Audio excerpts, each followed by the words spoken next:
Welcome to this month's training drill. I'm Jim Baldwin from the ERSI, and this is Paul Berry. This month's training is going to be on the ProPack foam system.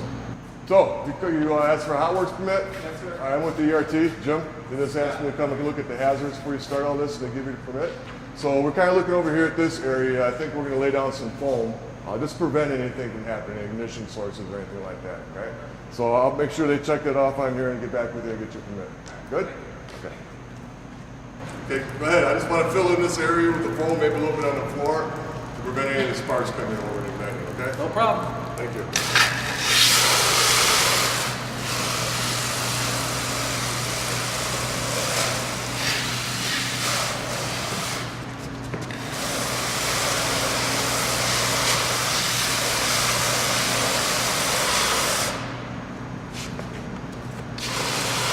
Okay, so we're going to go over first and identify all the parts of the ProPack foam system.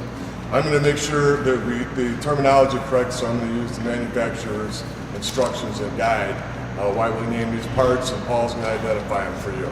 So let's start with the percentage knob. It's right on top, Richard. It's right on the top. The dials are different percentages, which you'll learn about in your initial training or already have this year. The next thing we look at is the twist grip that controls the flow of water and foam. Right here in the center. Okay. The next is the inlet port. The inlet port is where the water's coming in, so it would be the larger side with the 1.5-inch connection. Okay. And then the tank itself. And then the inlet port for the foam into the tank. Okay, good. And then the outlet hose. The red hose. Okay. Then we have 3 different types of nozzles. We have the medium expansion nozzle, which is a large one. Then we have the straight stream nozzle.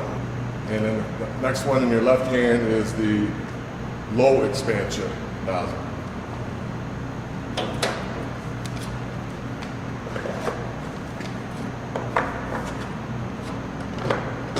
Then the location of the 2 pins for disassembling or taking apart for cleaning,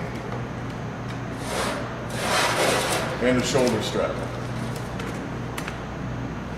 And that's all the basic parts for the ProPack foam system. Now that we've gone through the components of the foam pack system, we're going to walk Paul through the operation of it. Okay, you ready? Yes, I am. So the first thing we did is we determined what are the hazard. We did a hazard assessment. Get out your checklist. Make sure you can follow along with me here, okay? And you'll see that the first one is the hazard assessment. The next one is to determine, is this an emergency or is this an incidental spill? Is it flammable or combustible vapor or liquid that we're concerned about? So once we've made all those decisions, then we move into the operational part of it. And if you look at your skills checklist, number 4 says confirm that there is foam in the ProPack. So we can do that by taking off the fill port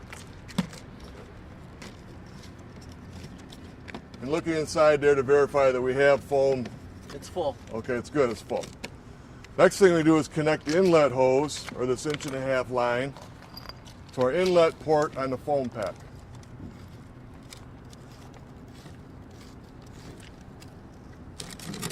Okay, and you can see step 3 on your checklist is we've secured a water source already previously before we demonstrated this. And that's what Hank's doing up there. So we've attached the inlet side. Now we attach the outlet, the red hose. Outlet hose, correct expansion nozzle. And we're going to use a large nozzle, attach that. Then confirm that our setting is at 3%. It's at 3%. Okay. Confirm the ProPack control flow valve is in the off position. It's off. And then ask to have the water line charged. Charge the line. Charge the line. Once the line is charged, then you can turn the control flow valve to open and apply the foam to the liquid, ensuring appropriate coverage.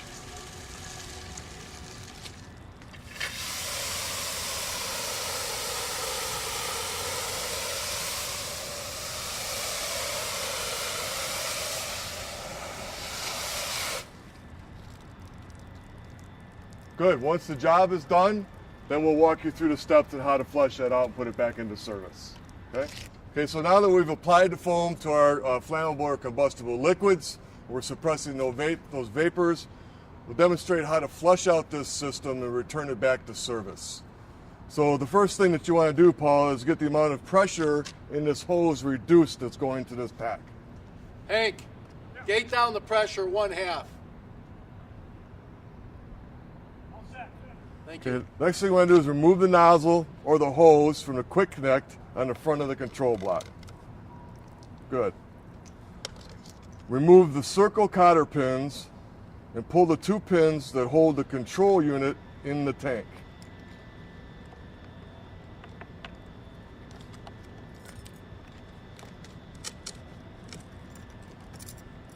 Good. Now pull straight up to remove the control unit and pickup tube from the tank. Make sure the percentage knob is not in the off position.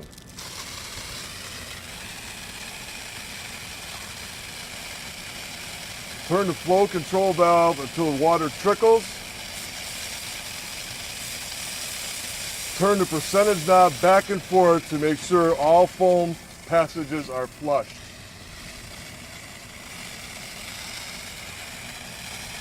Then shut the water off and reinstall the control unit into the tank and reinsert the pins.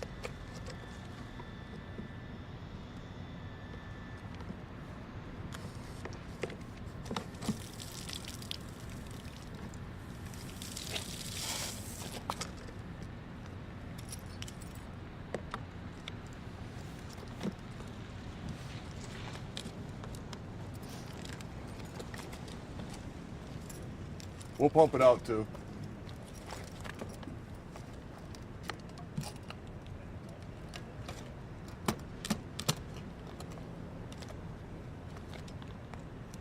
Okay. Last thing. Got to get the water shut off. Shut down the line. Okay, then we refill it with foam, put the cap on it, refill it with foam, replace the nozzle and the red supply line.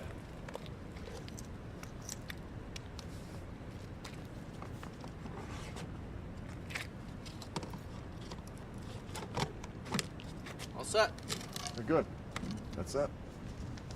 So now that we've operated this Pro Pack, we brought it back indoors, and Paul's going to inspect it for any damage, any parts that need to be replaced, make sure it's in good operating condition.